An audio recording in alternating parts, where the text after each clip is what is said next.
అదృష్టం. లక్ష్మీపురం అని ఒక అందమైన పల్లెటూరు ఉంది. ఆ ఊళ్ళో శివయ్య, గౌరమ్మ అనే దంపతులు ఉన్నారు. వారికి గణపతి అని ఒక కొడుకు ఉన్నాడు.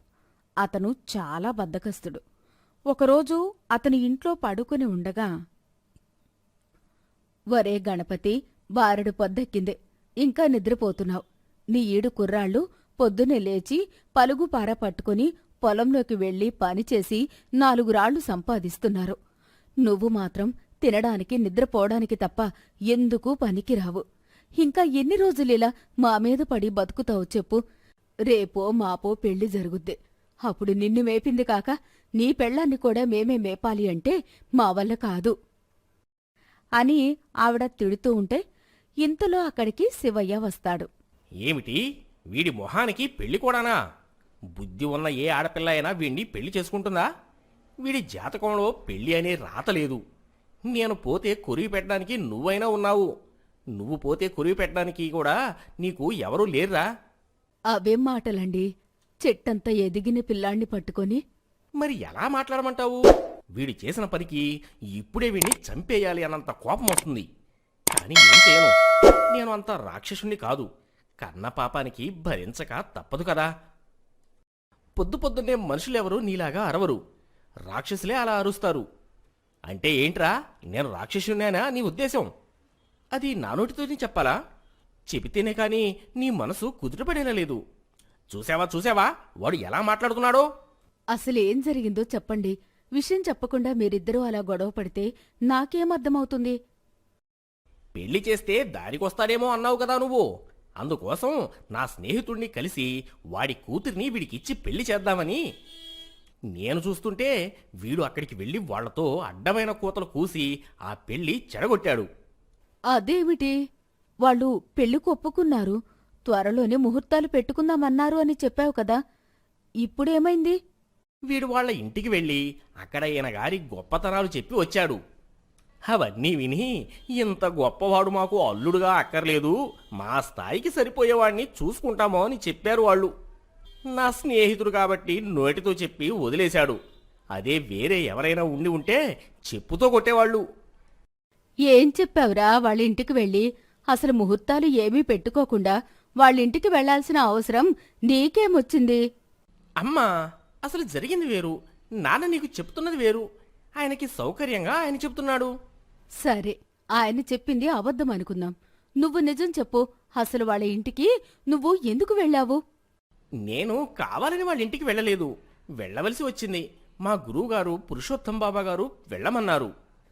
పురుషోత్తం బాబానా? మధ్యలో వాడెవడు? వాడు వీడు అనకు, కళ్ళు పోతాయి. ఆయన మహాపండితుడు, భవిష్యత్తు చెప్పగల గొప్ప స్వామీజీ. ఆయన ఏదైనా చెప్పాడు అంటే అది ఖచ్చితంగా జరుగుతుంది. అలాంటి వారు భూమి మీదకి రావడం, అది నాకు పరిచయం అవడం నేను ఏ జన్మలోనూ చేసుకున్న అదృష్టం. అందుకే ఆయన లాంటి మహానుభావుడు నాకు దొరికాడు. ఆయన నీకు దొరకలేదు, నువ్వే ఆయనకు అడ్డంగా దొరికిపోయావు.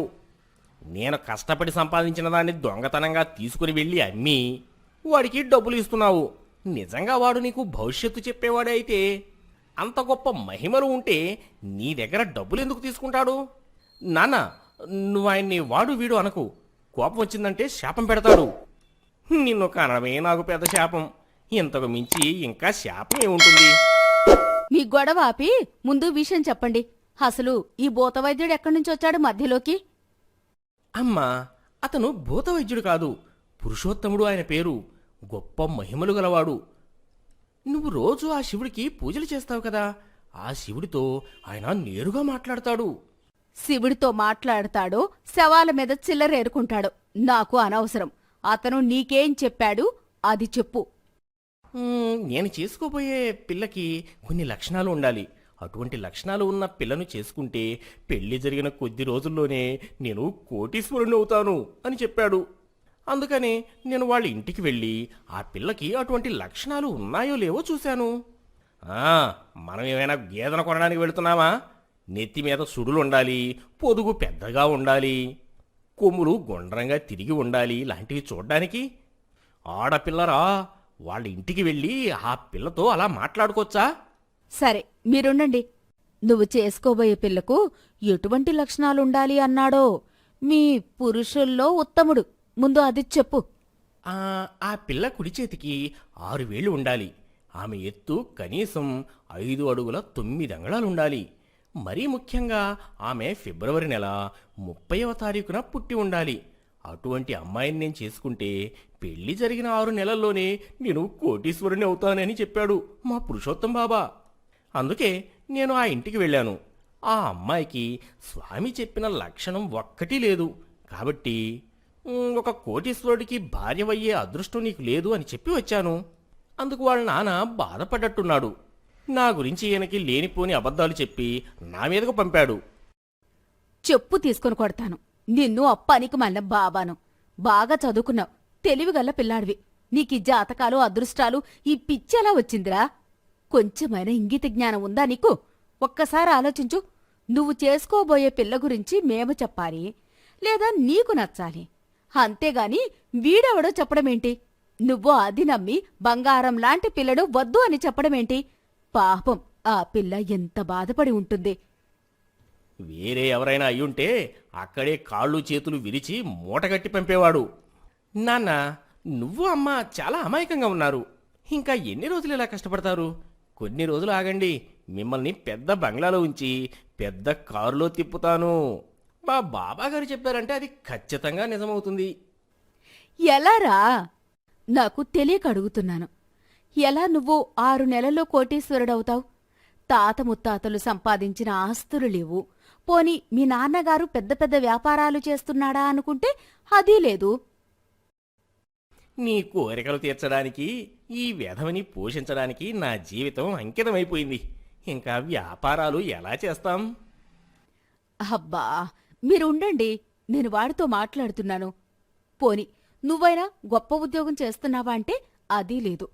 ఇవేమీ లేకున్నా ఎలారా కోటీశ్వరుడవుతావు? అలా అవ్వాలి అన్న ఆశ మంచిదే, కాని దాన్ని సాకారం చేసుకోవాలి అంటే నువ్వు కష్టపడాలి. అంతేకాని ఈ బాబాలను చిలక జ్యోతిష్యులను నమ్ముకొని కూర్చుంటే ఎలా చెప్పు? అమ్మా, అద్భుతాలు అందరి జీవితంలో జరగవు. నాలాంటి గొప్పవాళ్ల జీవితాల్లోనే జరుగుతాయి.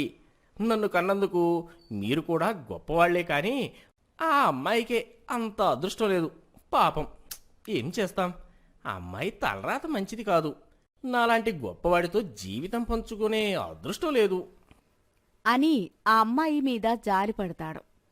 ఓరేయ్, నువ్వు మూర్ఖుడివో అమాయకుడివో నాకు అర్థం కావడం లేదు. నువ్వు తన మీద జాలి పడతావేంట్రా? మేము నిన్ను చూసి జాలి పడాలి, నిన్ను చూసుకొని నువ్వు జాలి పడాలి. అంత మంచి సంబంధం వదులుకున్నందుకు. నాన్న, నువ్వు ప్రస్తుతాన్ని చూసి భయపడుతున్నావు. నేను భవిష్యత్తును ఊహించుకొని గర్వపడుతున్నాను. నీకు లేదా నీ కొడుకు కోటీశ్వరుడు అవ్వాలని? నువ్వు కూడా ఒకసారి ఆలోచించుడు. కోటీశ్వరుడు శివయ్య అని ఊళ్ళో జనాలు అనుకుంటూ ఉంటే, ఖద్దరు బట్టలు కట్టుకొని నువ్వు అలా వెళుతూ ఉంటే, అందరూ నిన్ను గొప్పగా చూస్తూ ఉంటే. చాలు చాలు నీ పగటి కలలు. నువ్వు చెడిపోయింది కాక ఆయన్ను కూడా చెడగొడుతున్నావు. నాయనా పుత్రాత్నం, నీ దయ వల్ల నాకు ఉన్న గోచి ఊడిపోకుండా ఉంటే చాలు. ఖద్దరు బట్టలు అక్కర్లేదు. చిచి, మీకు చెప్పినా అర్థం కాదు. కనీసం కలలో అయినా కాస్త ఉన్నతంగా కనండి. అందులో కూడా పేదరికమేనా అని గణపతి అంటూ ఉండగా ఇంతలో అక్కడికి శివయ్య స్నేహితుడు రాఘవయ్య, అతని కూతురు వందన వచ్చారు. వాళ్ళని చూసి శివయ్య ఇలా అన్నాడు. అయ్యో, నువ్వేమిట్రా ఇలా వచ్చావు? వీడు ఏదైనా వెధవేషాలు వేశాడా మీ ఇంటికి వచ్చి? క్షమించండి అన్నయ్య, వాడేదో తెలియక పొరపాటుగా అలా ప్రవర్తించాడు. తెలియక కాదు, పొరపాటుగానూ కాదు. అసలు అతను అలా ప్రవర్తించడానికి కారణం వీడు అని బయటకు వెళ్లి ఒకణ్ణి చొక్కా పట్టుకుని లాక్కొని వచ్చాడు. అతన్ని చూసి గణపతి కంగారు పడుతూ, అయ్యో, ఇతను మా పురుషోత్తం బాబా. ఆయన్ని ఏంటి ఇలా చేతులు కట్టేసి లాక్కొచ్చారేమిటి? వీడు ఒక దొంగ బాబా, పురుషోత్తం కాదు, సన్యాసిరావు వీడి అసలు పేరు. కొంతకాలం క్రితం నా వెంట పడ్డాడు. మా నాన్నగారు వీణ్ణి చితకబాది ఊరు నుండి తరిమేశారు.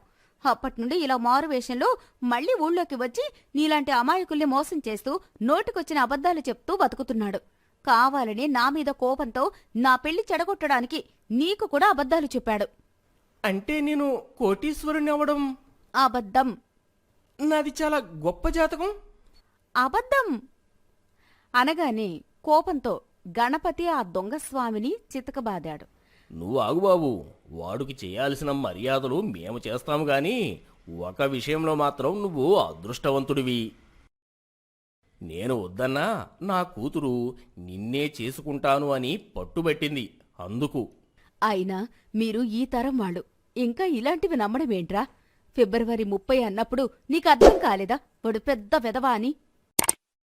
అమ్మా నాన్న నన్ను క్షమించండి. నేనెప్పుడు ఇలాంటి వెధవలను నమ్మను. బుద్ధిగా ఉంటాను. నాకు బుద్ధొచ్చింది.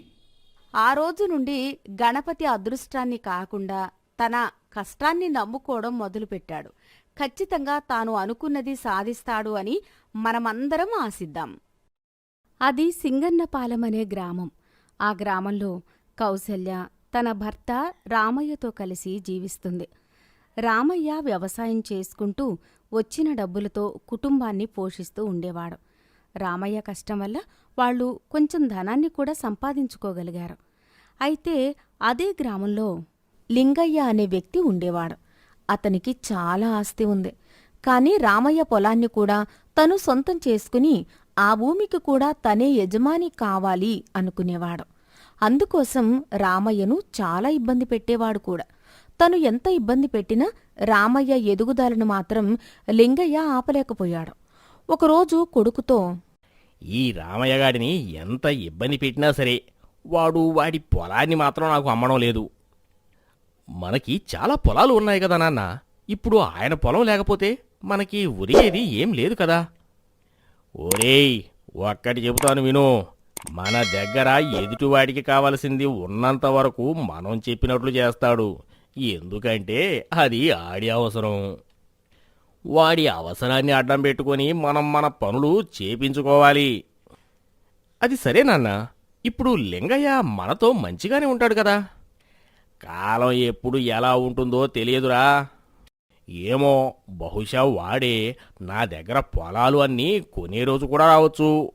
అలా రాకుండా ముందే జాగ్రత్త పడాలి అంటే వాడి దగ్గర ఉన్నది మొత్తం మన పరం చేసుకుంటేనే కాని వాడు మన దగ్గర చేతులు కట్టుకొని నిలబడతాడు. ఓ అలాగా, సరే నాన్న. ఏం చేద్దాం చెప్పండి. ఏముందిరా చేయడానికి, అవకాశం కోసం ఎదురు చూసి మన పని సాధించుకోవాలి. అయితే ఒకరోజు రామయ్య పొలానికి నీళ్లు పెట్టడానికి వెళ్ళాడు. అదే సమయంలో అక్కడ లింగయ్య రామయ్యకు నీళ్లు రాకుండా అడ్డుకట్ట వేశాడు. ఏ లింగయ్య, ఏంటి నువ్వు చేసే పని? నా పొలానికి నీళ్లు పెట్టుకుంటుంటే నువ్వొచ్చి ఎందుకు అడ్డుకట్టవేశావు? ముందు నా పొలం నిండకుండా నీ పొలానికి నీళ్లు ఎలా పెట్టుకుంటావు? నీ పొలానికి ఇప్పుడు కాకపోతే తర్వాతైనా పెట్టుకో. అంతేకాని నా పొలాన్ని ఎండగడతావా ఏంటి? చూడు రామయ్య, ఈ కాలవ కట్టు నాది. ఏదో దయతలిచి నీకు నీళ్లు ఇస్తున్నాను. ఒళ్ళు దగ్గర పెట్టుకుని మాట్లాడు, లేకపోతే ఇచ్చే నీళ్లు కూడా ఇవ్వను.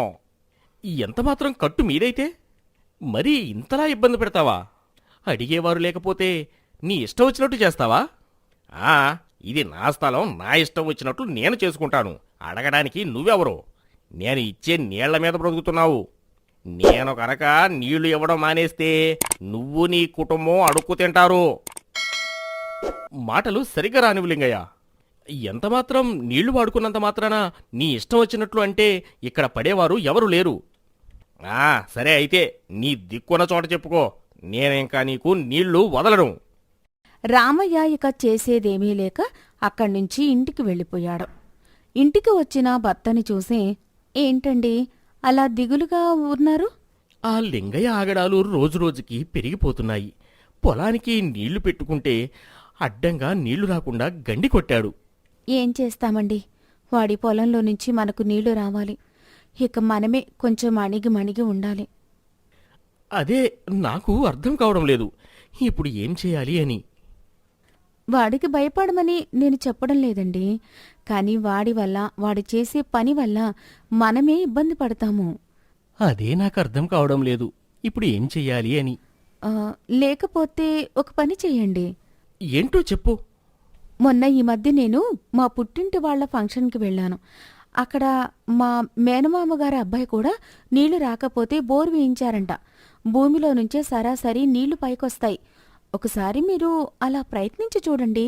సరే అయితే నేను అతన్ని కనుక్కొని దానికి కావలసిన ఏర్పాట్లు చేస్తాను.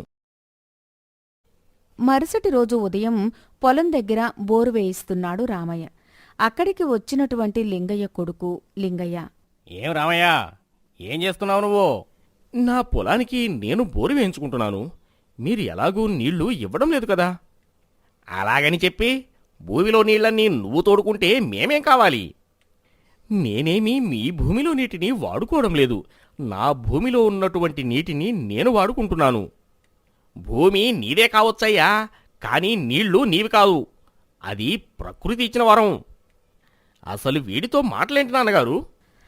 రామయ్య ఇక లాభం లేదు అని పంచాయతీ పెట్టించాడు ఆ ఊరి మునసబును పిలిచి. అయ్యగారు చూడండి, ఈ లింగయ్య అతని కొడుకు చేస్తున్నటువంటి అరాచకాన్ని. లింగయ్య, నువ్వు చేస్తున్నది చాలా తప్పు. ఆ పంటు కాలువ మీదే అయి ఉండవచ్చు, కానీ నువ్వు అలా రామయ్య పొలానికి రావలసిన నీళ్లను ఆపేస్తే ఎలాగూ? అది నా పొలం, నా ఇష్టం. కావాలంటే ఇస్తాను, లేదంటే ఆపుకుంటాను. మరి అలాంటప్పుడు తన పొలంలో బావి తవ్వించుకుంటే నీకు ఇబ్బంది ఏమైంది? మరి అతని పనికి ఎందుకు అడ్డుపడుతున్నావు? అది ఎలా కుదురుతుంది? అతను బావి తవ్వుకుంటే పక్కనే ఉన్నటువంటి నా భూమిలోని నీళ్లు కూడా అతని బావిలోకి వస్తాయి. మరి అలాంటప్పుడు నా నీళ్లు వాడుకుంటే నేను ఎలా ఒప్పుకుంటాను? ఆ నీళ్లు నీ నీళ్లు అని ఎక్కడ రాసి ఉంది? నా పొలంలోకి వదిలిన నీళ్లు నేరుగా భూమిలోకి వెళతాయి. నువ్వు బావి తవ్వడం వల్ల ఆ నీళ్లు నీ బావిలోకి వస్తాయి. చూశారుగా మున్సబు గారు, డబ్బు అధికారం ఉందని ఏం మాట్లాడినా చెల్లుతుంది అని ఇష్టం వచ్చినట్లు మాట్లాడుతున్నారు. నీకు నీళ్లు కావాలంటే నువ్వు వాడుకోని నీళ్లకి డబ్బులు చెల్లించి ఆ నీళ్లు వాడుకో. చూశారా మున్సబు గారు, ఇతని యొక్క అత్యాశకి అడ్డు అదుపు లేకుండా పోయింది. ఏదో ఒక రకంగా నన్ను ఇబ్బంది పెట్టి నా పొలాన్ని లాక్కోవాలి అని చూస్తున్నాడు. లింగయ్య, నువ్వు చేస్తున్న పని చాలా తప్పు. నువ్వు నీ తప్పును సరిదిద్దుకోకపోతే పరిస్థితి వేరుగా ఉంటుంది. నీకు 2 రోజులు గడువు ఇస్తున్నాము. మనసు మార్చుకుంటే సరే, లేకపోతే నువ్వు చేస్తున్న పనికి పర్యవసానం తప్పకుండా అనుభవించవలసి ఉంటుంది. ఆ తర్వాత లింగయ్య తన ఇంటికి వెళ్ళిపోయాడు. లింగయ్య ఇంటికి వెళ్లిన కాసేపటికి గబగబా ఆయన పాలేరు, మీరు అక్కడి నుంచి వచ్చిన తర్వాత అక్కడ జరిగిన విషయం ఆ నోట ఈ నోట చిన్నదొరగారికి చేరింది. విషయం తెలుసుకున్నటువంటి చిన్నదొరగారు కోపంతో అక్కడికి వెళ్ళి ఆ రామయ్యను ఇష్టం వచ్చినట్లు కొట్టారంట. బాగా దెబ్బలు తగిలాయంట. వాడి కోపాన్ని అదుపులో పెట్టుకోమని ఎన్నిసార్లు చెప్పినా వీడు వినడు. ఊళ్ళో తగులన్నీ ఇంటి మీదకు తీసుకువస్తాడు. ఇప్పుడు ఆయన్ని వాళ్ళ ఇంటికి తీసుకుని వెళ్లారు. దెబ్బలు బాగా తగిలాయని అన్నారు. అప్పుడే అక్కడికి వచ్చాడు లింగయ్య కొడుకు. అతన్ని చూసి లింగయ్య, ఒరే వెధవా, నువ్వు ఏం చేశావురా అసలు? నిన్ను ఈ విషయంలో ఎవరు కలుగజేసుకోమన్నారు? అదేంటి నాన్నగారు అలా అంటారు? అసలు వీడికి ఎంత ధైర్యం ఉంటే మీ మాటకి ఎదురు చెబుతాడు? ఇప్పుడు ఆ రామయ్యకు ఏదైనా అయితే నిన్ను వచ్చి పోలీసులు ఎత్తుకుపోతారు.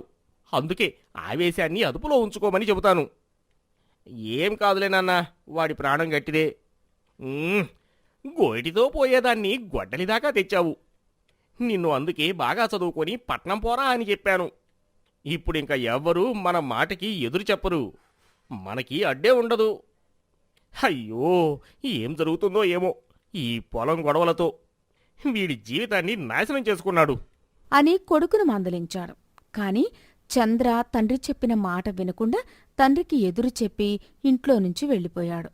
అప్పుడు లింగయ్య తన కొడుకుని ఎలాగైనా సరే కాపాడుకోవాలని రామయ్య ఇంటికి చేరుకున్నాడు.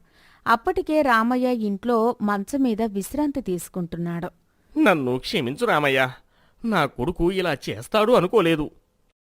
ఆవు గట్టున మేస్తే దూడ ఏమన్నా చేలో మేస్తోందా ఏంటి? మీ బుద్ధులే మీ అబ్బాయికొచ్చాయి. నువ్వు ఉండవే, నేను మాట్లాడతాను కదా. నువ్వు మాట్లాడబట్టే పరిస్థితి ఇక్కడిదాకా వచ్చింది. నువ్వే కనుక గట్టిగా మాట్లాడి ఉంటే ఈరోజు నీకు ఈ పరిస్థితి వచ్చేదా? నేను చేసింది తప్పే, కాని ఇలా జరుగుతుంది అని నేను అనుకోలేదు. అయినా మీకు 100 ఎకరాలున్నాయి. అవి సరిపోనట్టు మేము కష్టం చేసి బతికే ఆ ఒక్క ఎకరం మీద మీకెందుకు అంత ఆశ? పోయేటప్పుడేమన్నా పట్టుకుపోతారా? లేకపోతే ఎక్కువ ఎకరాలు ఉంటే మీకేమైనా బహుమానాలిస్తారా? అలా ఏం కాదు. నేను ఇలా జరుగుతుంది అనుకోలేదు. నువ్వు చెప్పింది నిజమే. కానీ ఇన్ని ఎకరాలు ఉంటే మాకు అదొక సంతృప్తి. అందుకని మనుషుల ప్రాణాలను మీ పేరు ప్రతిష్టల కోసం తీసేస్తారా?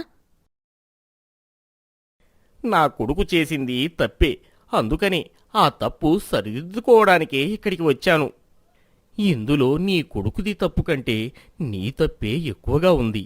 నువ్వు చేసిన గారాబం వల్ల, ఎదుటివారితో నువ్వు ప్రవర్తించిన తీరు వల్ల వాడు అలా తయారయ్యాడు. నువ్వు ఏమీ అనుకోకుండా నా కొడుకు మీద నువ్వు ఎలాంటి కంప్లైంట్ పోలీస్ స్టేషన్లో ఇవ్వమాకు. లింగయ్య, నాకు పిల్లలు లేకపోవచ్చు, కానీ పిల్లల విలువ నాకు తెలుసు. కానీ ఒక్క మాట చెబుతాను విను. పిల్లల్ని నువ్వు చెప్పిన మాట వినేటట్టు అలవాటు చేయాలి. కానీ వాళ్ళు చెప్పిన మాట వినే స్థితికి నువ్వు చేరుకున్నావు అంటే అర్థం చేసుకో. నువ్వు నీ కొడుకుకి ఎలాంటి బుద్ధులు నేర్పావో. అవును రామయ్య, నువ్వు చెప్పింది నిజమే. ఎందుకంటే ఇప్పుడు వాడు నేను చెప్పినా కానీ వినే స్థితిలో లేడు. తప్పు ఎప్పుడు అలా అనుకో మాకు. వాళ్ళకి చెప్పవలసిన పద్ధతిలో చెబితే వాళ్ళు ఖచ్చితంగా వింటారు. లేదు రామయ్య, ఇప్పుడు నేను చెప్పినా వినే స్థితిలో వాడు లేడు. నువ్వు చెప్పమాకు. ముందు నువ్వు చేయడం నేర్చుకో. ఆ తరువాత వాడే అలవాటు చేసుకుంటాడు. సరే రామయ్య, ఏమైనా అవసరం ఉంటే కబురు చేయి. నేను బయలుదేరతాను అని లింగయ్య అక్కడ్నుంచి తన ఇంటికి చేరుకుని ఇన్ని రోజులు తను ఎంత పెద్ద తప్పు చేశాను అని పశ్చాత్తాపపడ్డాడు. ఆ రోజునుంచి ఎదుటివారి పట్ల తన యొక్క ప్రవర్తనను మార్చుకున్నాడు. తన తండ్రిలో వచ్చిన మార్పును చూసి చంద్రం కూడా తన తండ్రిలాగా మారిపోయాడు. వజ్రగిరి అనే ఒక రాజ్యానికి విశ్వదత్తుడు రాజు. ఆయనకు చందన్న అనే ఒక కూతురు కూడా ఉంది. చాలా అందగత్తె, అంతే తెలివైనది కూడాను. ఒకరోజు సాయంత్రం మహారాజు తన మంత్రి సారంగుణ్ణి పిలిపించి ఇలా చెప్తాడు. మంత్రిగారు, మేము మా కుమార్తెకు వివాహం చేయాలని నిర్ణయించుకున్నాము. చాలా మంచి శుభవార్త చెప్పారు మహారాజా. మీ తర్వాత ఈ రాజ్యానికి మహారాజయ్యే అర్హత మీ బావమర్ది ప్రతాపుడికి ఉన్నది. నేను నా కూతురి వివాహం గురించి మాట్లాడుతుంటే నువ్వు ప్రతాపుడి గురించి ఎందుకు మాట్లాడుతున్నావు? అదేమిటి మహారాజా, ఎప్పటినుండో మహారాణిగారు యువరాణిని తన తమ్ముడికిచ్చి పెళ్లి చేయాలని అనుకుంటున్నారు కదా. మహారాణిగారు ఆశపడ్డ మాట వాస్తవం. కాని యువరానికి ప్రతాపుడి మీద ఏమాత్రం ఆసక్తి లేదు. అతను అంత సమర్థుడేమీ కాదు. మహారాణిగారి తమ్ముడవడం చేత ఈ భవనంలో ఉన్నాడు. మరి ఇప్పుడు యువరానికి వరుడు మాట ఏమిటి మహారాజా? నా కుమార్తె చందనాదేవి ఎంత అందగత్తే, అంతకంటే గొప్ప అందగాన్ని ఆమెకు భర్తగా తీసుకురావాలి. అది మాత్రమే కాదు, ఆమె తెలివితేటలకు మించి ఆలోచించేవాడై ఉండాలి. కేవలం బుద్ధిబలం మాత్రమే కాదు, భుజబలం కూడా ఉండాలి. బలమైన బాహువులు, విశాలమైన ఛాతీ, 6 అడుగుల ఎత్తు ఉండాలి. అటువంటి వ్యక్తులు ఏ రాజ్యంలో ఉన్నా వారందరినీ ఒకచోటకి రప్పించి వారిలో సమర్థులను నా కుమార్తెకు సరిజోడీని ఎంపిక చేసి అతడితో నా కూతురు వివాహం జరప నిశ్చయించినాము. చిత్తం ప్రభు, తమరు ఆజ్ఞాపించిన విధంగానే దేశ విదేశాల నుండి అర్హులైన యువరాజులను పిలిపించి వారిలో సమర్థులని నాకు అనిపించిన వారిని మీ ముందు ప్రవేశపెడతాను. కాని ఈ విషయం తెలిస్తే ప్రతాపుడు... అది మా కుటుంబ విషయం. నువ్వు వెళ్ళి ఈ విజ్రాగిరికి నా తర్వాత రాజయ్యే ఒక వీరుణ్ణి వెతికి తీసుకురా అని మహారాజు ఆజ్ఞాపించాడు. మంత్రి అక్కడ్నుంచి వెళ్ళిపోయాడు. ఇదంతా చాటుగా నిలబడి ప్రతాపుడు విన్నాడు. వెంటనే ఆవేశంగా తన అక్క మహారాణి వద్దకు వెళ్ళాడు. ఏమిటి తమ్ముడు, ఆవేశంగా కనిపిస్తున్నావు? నిన్నెవరైనా ఏమైనా అన్నారా? ఎవరు ఎన్ని మాటలన్నా ఇన్నాళ్ళు నీకోసం నేను ఇక్కడ ఉన్నాను. ఇక మీదట ఉండలేను. నిన్న అవమానించిన ఆ వ్యక్తి ఎవరో చెప్పు. తక్షణమే వారిని చెరసాలలో బందీని చేస్తాను. అయితే బావగారి నువ్వు చెరసాలకు పంపించగలవా? తమ్ముడు అలా మాట్లాడ్డంతో మహారాణికి కోపమొచ్చింది. తమ్ముడు, ఏంటి నీ ప్రేలాపన?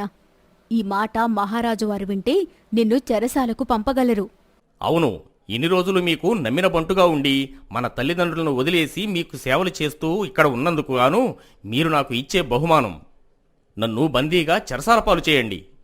ఎవరో ముక్కు మొహం తెలియని వాడిని తీసుకుని వచ్చి చందనకి ఇచ్చి పెళ్లి చేసి ఈ సామ్రాజ్యానికి మహారాజుని చేయండి. తమ్ముడు, నువ్వు చెప్పదలుచుకున్న విషయం సూటిగా చెప్పు. బావగారు మంత్రిగారితో చెబుతుంటే విన్నాను. మన చందనకి వరుణ్ణి వెతకమని పంపించాడు. మహారాజు గారితో నేను మాట్లాడి చూస్తాను. చందన పుట్టినప్పుడే దానికి కాబోయే భర్త నువ్వే అని అనుకున్నాను నేను. నువ్వు ఈ విషయం గురించి చింతించకు అని చెప్పి మహారాణి మహారాజు వద్దకు చాలా ఆవేశంగా వెళ్ళింది. మూతి ముడుచుకుని మౌనంగా నిలుచుంది. మహారాజు ఆమెను చూశాడు. ఏమిటి మహారాణి వారు, ఈరోజు చాలా అందంగా కనిపిస్తున్నారు? బహుశా ఆవేశం వల్ల వచ్చిన అందం కాబోలు. ఆడవారికి ఆవేశం ఆభరణం లాంటిది. సహజ సౌందర్యవంతులైన ఆడవారిని ఆవేశం మరింత అందంగా చూపిస్తుంది. ఇప్పుడు నేను మీతో సరసాలాడడం కోసం రాలేదు. యుద్ధం చేద్దామని వచ్చారా మహారాణి? డాలు, కత్తి ఏమీ కనిపించడం లేదు. ఓహో, మీ ఆడవారికి కత్తులతో పనే ఉంది. అంతకంటే పదునైన మాటలతో యుద్ధం చేస్తారు కదా. చందనకు వరుణ్ణి చూడమని మంత్రిగారితో చెప్పారా? అవును. మీ కంటి ముందే తిరుగుతున్న మా తమ్ముడు మీకు కనిపించలేదా? అతనిలో ఒక రాజుకు ఉండవలసిన లక్షణాలు కనిపించలేదు. శత్రువులు దండెత్తి వస్తే వారితో పోరాడే వీరత్వం కనిపించలేదు. నలుగురు మల్లయోధుల్ని పిలిచి పోటీ ఏర్పాటు చేసి పరీక్షించి చూడండి. వీరుడు కాదు అని నిరూపించండి. తెలుస్తూనే ఉంది అతని వీరత్వం. నిజమైన వీరుడు గోడచాటు చేరి ఎదుటివారి మాటలు వినడు. ఆ విన్న మాటలు పట్టుకొని వచ్చి ఆడవారి దగ్గర ముచ్చటించడు. నేరుగా నా దగ్గరకు వచ్చి నేను చందనను పెళ్లి చేసుకుంటాను అని అడిగేవాడు. ఇప్పుడు మనం మాట్లాడుకుంటున్న ఈ మాటలు కూడా ఆ పరదా పక్కన నిల్చుని వింటున్న మీ తమ్ముణ్ణి పిలిచి స్వయంగా నీవే తెలుసుకో అతని వీరత్వం ఏమిటో. మహారాజు అలా అనగానే పరదా చాటున ఉన్న ప్రతాపుడు అక్కడ్నుంచి వెళ్ళిపోయాడు. అతను వెళ్ళిపోవడం మహారాణి కూడా చూసిందే. అతనికి చిన్నప్పటినుంచి పెద్దలంటే గౌరవం, భయం. అందుకే నేరుగా మీ ముందుకు వచ్చి ఈ విషయం గురించి చర్చించలేకపోయాడు. అది గౌరవము, భయమూ కాదు. అతని చేతగానితనం, అతని అసమర్థత. అతనికి ఇచ్చి చందనని పెళ్లి చేయడం కుదరదు. ఇక దీని గురించి చర్చలు అనవసరం. నువ్వు చెప్పు చందన. చిన్నప్పటినుంచి మీరిద్దరూ భార్యాభర్తలే అనుకున్నాను నేను. నీకు ప్రతాపం మీద ఎటువంటి ప్రేమ, అభిమానం లేదా? అమ్మా, చిన్నప్పటినుంచి నేను కలిసిమెలిసి పెరగడం వలనో, ఎప్పుడూ నా కళ్ల ముందే తిరుగుతూ ఉండడం వలనో నాకు ప్రతాప్ని పెళ్లి చేసుకోవాలి అన్న ఆలోచన రాలేదు. అయినా నాన్నగారు కేవలం నా భవిష్యత్తు మాత్రమే కాదు, మన రాజ్యంలోని ప్రజల భవిష్యత్తు కూడా ఆలోచించి నిర్ణయం తీసుకుంటారు. కనుక నేను ఆయన నిర్ణయాన్ని సమర్థిస్తున్నాను. మహారాజు చందన ఖచ్చితంగా అలా చెప్పడంతో మహారాణి మౌనంగా అక్కడ్నుంచి వెళ్ళిపోయింది. ఇలా కొద్ది రోజులు గడిచిన తర్వాత మంత్రి ఓ ఇద్దరు యువకులను తీసుకుని రాజు వద్దకు వచ్చాడు. మహారాజా, మన చుట్టుపక్కల రాజ్యాలన్నీ తిరిగి ఎంతోమంది యువకులను పరీక్షించి జల్లెడపట్టి చివరగా ఓ ఇద్దరు వీరులను మీ ముందుకు తీసుకువచ్చాను. వీరిలో ఎవరు సరైన వారో మీరే నిర్ణయించి చెప్పండి అని మంత్రి అన్నాడు. మహారాజా, ఇతని పేరు విక్రముడు. కామకొండ రాజ్యానికి కాబోయే వారసుడు. వారి తల్లిదండ్రులకు ఇతడు ఒకడే పుత్రుడు. అన్ని విద్యల్లో ఆరితేరినవాడు. ఎంతో తెలివైనవాడు. ఇతను గుర్రమెక్కితే కాంతి వేగంతో దూసుకుపోగలడు. కత్తి పడితే శత్రువుల తలలు క్షణాల్లో గాలిలో ఎగరవేయగలడు. ఏనుగులను సైతం ఒంటి చేత్తో పడేయగలడు ఈ విక్రముడు. ఇక ఈ రెండో వ్యక్తి పేరు పురుషోత్తముడు. మహాపండితుడు. విద్యల్లోనూ ఆరితేరినవాడు. నందగిరిరాజు మహేశ్వరుడి ముగ్గురు సంతానంలో చివరివాడు. సరే, ఈరోజు వీరిద్దరిని విశ్రాంతి తీసుకోమని చెప్పు. రేపు ఉదయం వీరిద్దరిలో చందనాదేవికి సరైన వ్యక్తి ఎవరు అనేది నేను నిర్ణయిస్తాను. అని చెప్పి యువరాణి చందన వైపు చూశాడు. చందన కూడా సరే అన్నట్టు తల ఊపింది. ఎవరక్కడా? మీరు ఇద్దరికీ బస ఏర్పాట్లు చూడండి. అంటూ మంత్రి ఆ ఇద్దరు యువకుల్ని తీసుకుని అక్కడ్నుంచి వెళ్ళిపోయాడు. ఇంతలో అక్కడికి ప్రతాపుడు వచ్చాడు. మహారాజా, ఎంతో మందిని జల్లెడపట్టి తీసుకువచ్చిన ఆ ఇద్దరు వీరులతో నాకు మల్లయుద్ధం ఏర్పాటు చేయండి. వారిద్దరిని మట్టి కరిపించి నేను ఎంతటి వీరున్నో నిరూపించుకుంటాను. చందనను నా సొంతం చేసుకుంటాను. నిన్ను పెళ్లి చేసుకోవడం ఏమాత్రం ఇష్టం లేదని నా కూతురు చెప్పినా కూడా నువ్విలా అడుగుతున్నావంటే ఈ అమాయకత్వానికి మాకు నవ్వొస్తుంది. వెళ్ళు, కొన్ని కొత్త గజాలను మన సైన్యంలోకి తీసుకొని వాటికి తర్ఫీదును ఇవ్వమని చెప్పాను. ఆ పని ఎలా జరుగుతుందో చూడు. మహారాజు యువరాణి ప్రతాపుడిని అలా చులకన చేసి మాట్లాడడం తనకు ఏమాత్రం నచ్చలేదు. కాని అతను చెయ్యగలిగింది కూడా ఏమీ లేదు. అందుకే మౌనంగా తల దించుకుని అక్కడ్నుంచి వెళ్ళిపోయాడు. ఇదంతా మహారాణి చూస్తూ ఉంది, కాని ఏమీ మాట్లాడలేదు. వారి భుజబలం, బుద్ధిబలం అన్నీ పరీక్షించిన తర్వాతే ఇక్కడికి తీసుకురావడం జరిగింది. వారిద్దరిలో విక్రముడు బహుపరాక్రమవంతుడని మంత్రి మాటల ద్వారా తెలుస్తూనే ఉంది. పైగా వారి తల్లిదండ్రులకు ఒక్కడే సంతానం, ఏ బాధలు లేనివాడు. పురుషోత్తముడు కంటే కూడా బలంగానూ అందంగానూ కనిపిస్తున్నాడు. రేపు ఉదయం వారితో మాట్లాడి వారి తెలివితేటలు ఏమాత్రం కూడా తెలుసుకుంటాను. నాకైతే విక్రముడే నీకు సరైనవాడు అని తోస్తున్నది.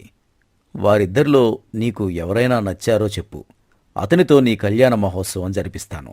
అవును, నాకు కూడా ఆ విక్రముడే నచ్చాడు. అతను నీకు సరైన జోడి. ఇంకేం, మహారాణి మద్దతు కూడా అతనికే ఉన్నది. వారిద్దరినీ నేను కూడా ఇప్పుడే కదా నాన్నా చూస్తున్నాను. నాకు కూడా రేపటి వరకు సమయం ఇవ్వండి, నా నిర్ణయం మీతో చెప్తాను అని చెప్పి యువరాణి అక్కడ్నుంచి వెళ్ళిపోయింది. ఆ రోజు రాత్రి యువరాణి తన చెలికత్తెతో ఇలా మాట్లాడుతూ ఉంది. గిరిజ, ఆ ఇద్దరు యువకుల్లో ఎవరు మంచివారు అని నీ ఉద్దేశం? కళ్ళతో చూసి ఒడ్డు పొడుగు చెప్పగలం, కాని మనసు ఎలాంటిదో చెప్పడం కష్టం యువరాణి. అవును, వాళ్ళతో ఒకసారి మాట్లాడితే గాని వారి మనసు ఏంటో మనకు తెలియదు, కానీ వారితో మాట్లాడడం ఎలా? మీరు ఒంటరిగా వెళ్ళి వాళ్లను కలిసిన విషయం రాజుగారికి తెలిస్తే నన్ను ఉరి తీస్తారు యువరాణి. అందుకే నేను వెళ్ళను, ఒక భటుణ్ణి పంపి వారి గురించి తెలుసుకుంటా. భటుడా? ఎవరు వెళ్తారు? యువరాణి లోపలికి వెళ్ళి కొంతసేపటి తర్వాత మారువేషంలో ఒక భటుడిగా వచ్చింది. అది చూసిన గిరిజ ఆశ్చర్యంతో, యువరాణి, మీరు ఈ వేషంలో అచ్చం మగాడిలానే ఉన్నారు. ఇప్పుడు నిన్ను ఎవరు ఉరి తీయరు, నువ్వు ఇక్కడే ఉండు, ఎవరైనా వస్తే నాలాగా మాట్లాడు అని చెప్పి యువరాజుల్ని కలవడానికి వెళ్ళింది. మొదటిగా విక్రముడి వద్దకు వెళ్ళింది. యువరాజా, మీరు మా రాజుగారికి అల్లుడవుతారు అనుకుంటున్నారా? ఖచ్చితంగా నేను చందనను వివాహం చేసుకుంటాను, అందులో ఎటువంటి సందేహం లేదు. అంత ఖచ్చితంగా ఎలా చెప్పగలరు? రేపొద్దున రాజుగారు సభలో మిమ్మల్ని ఎటువంటి ప్రశ్నలు వేస్తారో మీకు తెలుసా? ఒకవేళ మీరు ఆయనకి నచ్చిన సమాధానాలు చెప్పలేని పరిస్థితుల్లో ఏం చేస్తారు? రాజుగారు ఎలాంటి ప్రశ్నలు వేస్తారో నీకు తెలుసా? తెలిస్తే చెప్పు, నేను చందనని పెళ్లి చేసుకుని రాజ్యానికి రాజవ్వగానే నిన్ను సైన్యాధిపతిని చేస్తాను అని విక్రముడు ఏదో మాట్లాడుతూ ఉండగా ఇంతలో అక్కడికి ప్రతాపుడు వస్తాడు. మారువేషంలో ఉన్న చందనాను చూసి, ఏయ్, ఎవరు నువ్వు? ఈ సమయంలో నీకు ఇక్కడ ఏం పని? ఇంతకు ముందు నిన్ను ఈ భవనంలో ఎప్పుడూ చూడలేదే. అయ్యా, నేను ఈ రాజ్యానికి కొత్త. ఈ మధ్య మీ సైన్యంలోకి కొన్ని ఏనుగులను తోలుకొని వచ్చాను.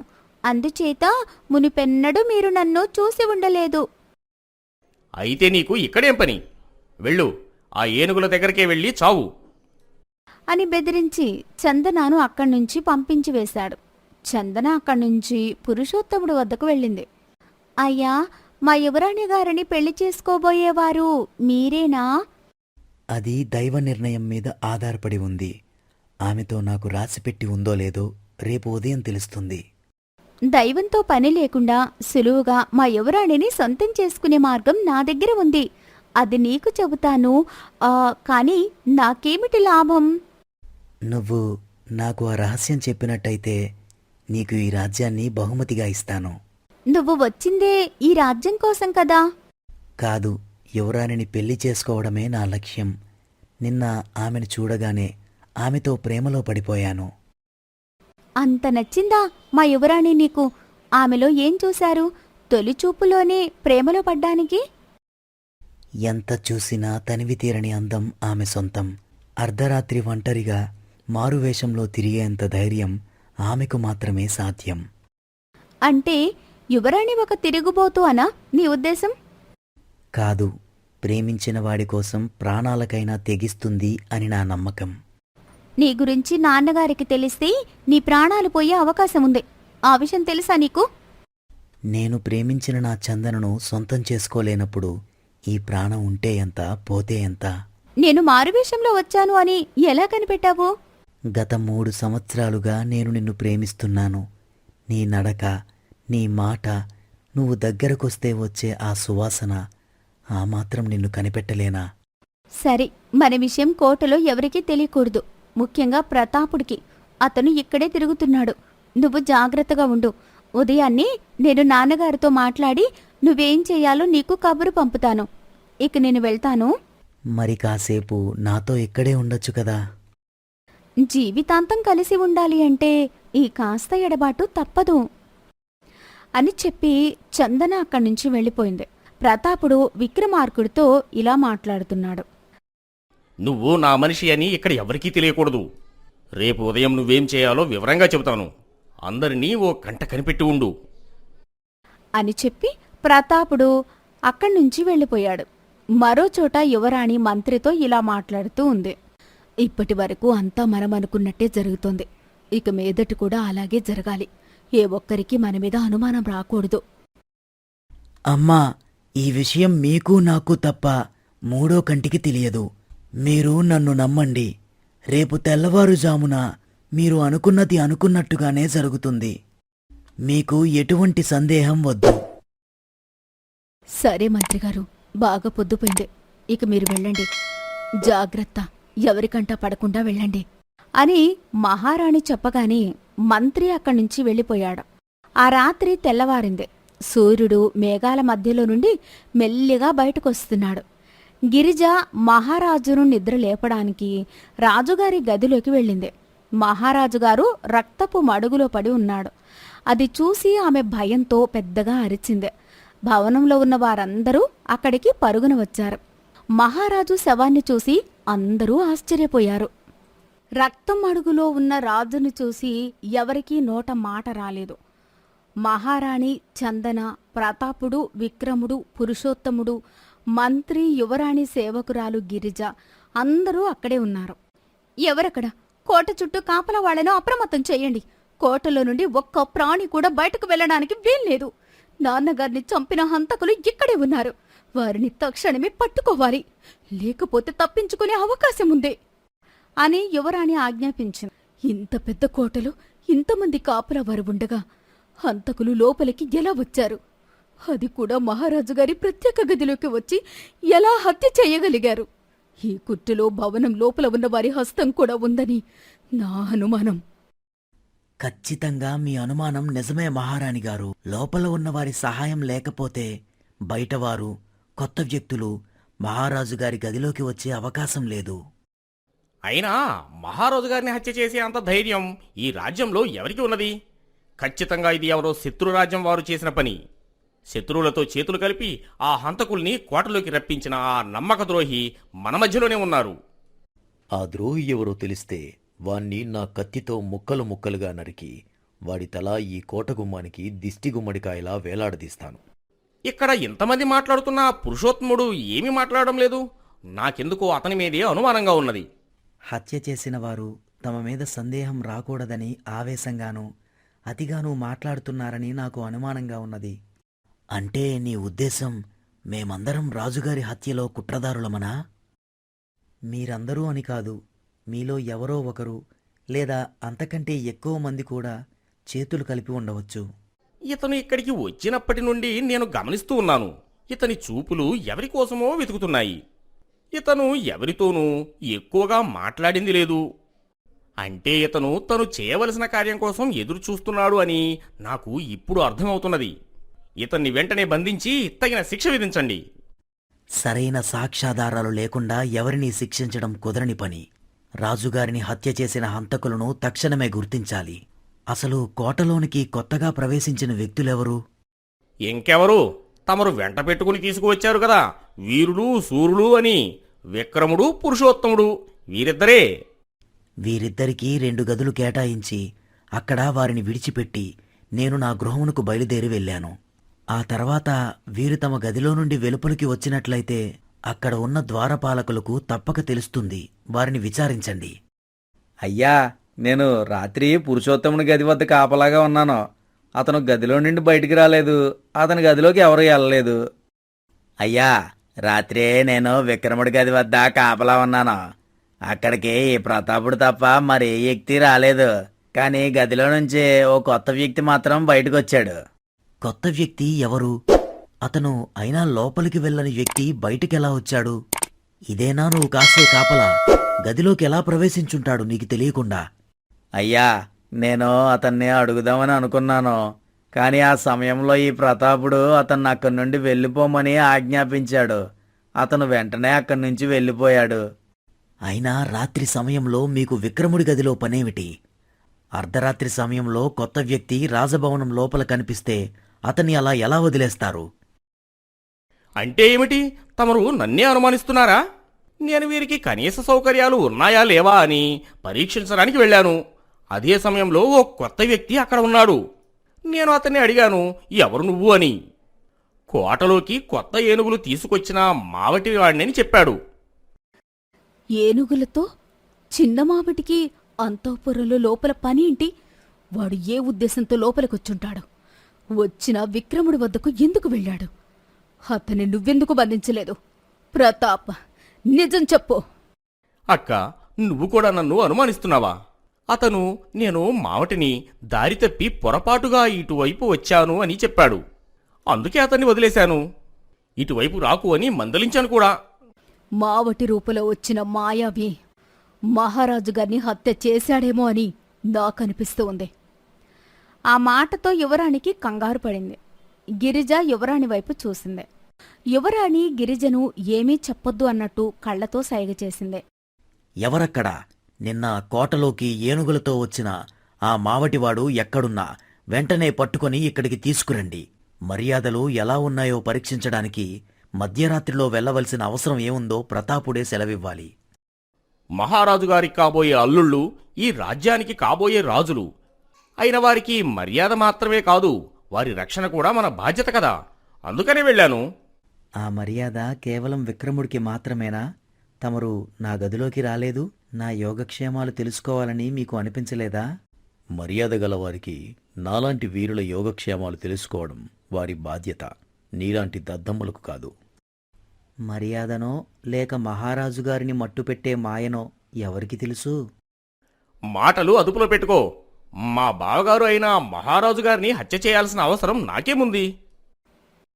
ఇంతలో అక్కడికి రక్షక భటుడు 50 ఏళ్ల వ్యక్తిని వెంట పెట్టుకుని వచ్చాడు. అతన్ని చూసి మంత్రి ఇలా అడిగాడు. ఎవరితను? అయ్యా, నా పేరు చెంచడు. నిన్న కోటలోకి ఏనుగులు తోలుకొచ్చింది నేనే. పగలంతా బాగా నడిచేసరికి కాళ్ళు పీకుతూ ఉండాయి. అందుకే పందలకాడే పడుకొని నిద్రపోయాను. అసలు నేను ఈ అంతఃపురం సాయి రానే లేదు దొరా. నాకు ఏ పాపం తెలీదు. నన్ను మన్నించి వదిలేయండి మహాప్రభు. ఇతను మావటివాడా? మరి రాత్రి నాకు కనిపించిన ఆ వ్యక్తి ఎవరు? ఇదంతా ఏదో అయోమయంగా ఉంది. మరి రాత్రి ప్రతాపం చూసిన కొత్త వ్యక్తి ఎవరు? విక్రముని ఎందుకు కలిసినట్టు? అని మహారాణి అడగ్గానే పురుషోత్తముడు చందన వైపు చూశాడు. ఇక ఈ విషయం దాచిపెట్టి ప్రయోజనం లేదు. చందన, నువ్వు నిజం దాచడం వల్ల అసలైన హంతకులు తప్పించుకునే ప్రమాదం కూడా ఉంది.